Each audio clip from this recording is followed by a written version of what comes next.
শ্রাবণ না ফুরোতেই শরৎ দরজায়, পুজোর আর বেশি দেরি নেই। কাশফুলের দুলুনি জানান দিচ্ছে মা আসছেন।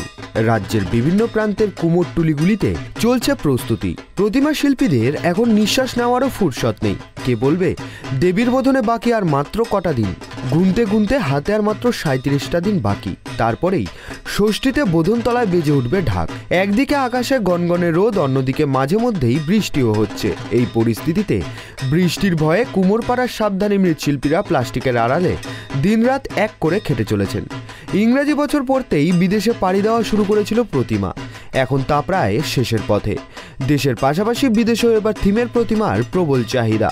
কুমোরপাড়ায় এখন পুজো কর্তাদের আনাগোনা শুরু হয়েছে। কেউ আসছেন বায়না দিতে, কেউ আবার প্রতিমা তৈরির কাজ কত দূর এগোলো তা দেখতে। থিমের লুকোচুরি এখনও অব্যাহত পূজায়। এবারও তাক লাগিয়ে দেওয়ার প্রস্তুতি চলছে জোর কদমে। এক পাড়া লুকিয়ে মেপে নিতে চাইছেন পাশের পাড়ার কাজ কত দূর এগোলো। সম্প্রতি পাড়ায় পাড়ায় খুঁটি পুজোর ফ্যাশন শুরু হয়েছে। যে কোনো একটা ছুটির ছুতোয় কয়েকটা ঢাক বাজিয়ে খুঁটিতে মালা পরিয়ে সবাই মিলে সেজেগুজে ছবি তোলা আর খাওয়া, ব্যাস আর কি চাই। যারা একটু লেখালেখি করেন তাদের কাছেও ইতিমধ্যে অর্ডার পৌঁছে গেছে। এবারে কিন্তু ছোট গল্প নয়, উপন্যাস চাই বা আমাদের একটা কবিতা দিতেই হবে, এমন গোছের নানা আবদার শুরু হয়েছে। ইতিমধ্যেই কাউন্টডাউন শুরু হয়ে গিয়েছে পুজোর। বিভিন্ন জায়গায় খুঁটি পুজোর মাধ্যমে পুজোর শুভ সূচনা ঘটছে। বৃন্দাবনের আদলে পুজো মণ্ডপ তৈরি করে এবার তাক লাগাতে চলেছে নদিয়ার মাঝদিয়া সাংস্কৃতিক মঞ্চ। নদিয়ার মাঝদিয়া সংস্কৃত মঞ্চের পুজো এবার 32তম বর্ষে পদার্পণ করল। এবছর তাদের দুর্গাপূজার থিম বৃন্দাবনের প্রেম মন্দিরের আদলে তৈরি পুজো মণ্ডপ। প্রত্যন্ত গ্রামের মানুষের প্রচুর অর্থ ব্যয় করে বৃন্দাবনে যাওয়ার সামর্থ্য নেই। সেই কারণে এবং বর্তমান পরিস্থিতিতে যে হিংসা হানাহানি, সেই কথা মাথায় রেখে শান্তি স্থাপিত করার লক্ষ্যে বৃন্দাবনের প্রেম মন্দিরের আদলে পুজো মণ্ডপ তৈরির প্রচেষ্টা বলে জানিয়েছেন পুজো উদ্যোক্তারা।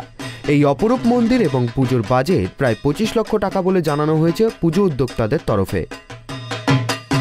পুজো বলতে এবারে আমাদের চিন্তাভাবনায় যেটা আসলো যে পরিবেশ ক্রমশ অশান্তি হয়ে যাচ্ছে, মানুষের মধ্যে হিংসা, দ্বন্দ্ব, দলাদলি ক্রমশ বাড়ছে। সেই জন্য আমরা চিন্তাভাবনা করলাম যে মানুষের মধ্যে যাতে একটা শান্তির পরিবেশ আসে, আমরা চিন্তাভাবনা করে বৃন্দাবনের প্রেম মন্দিরটাকে ঠিক করলাম, যাতে মানুষের মধ্যে এটা প্রেম লীলা জাগ্রত হয়, সবার মধ্যে একটা সুন্দর সম্পর্ক তৈরি হয়।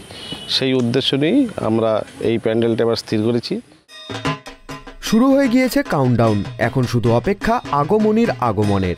ঢাকের বোল আর মায়ের মৃন্ময়ী রূপে 4 দিন ধরে চলবে আনন্দ উৎসব। নদিয়া থেকে কমল দত্তের রিপোর্ট, ট্রাইব টিভি।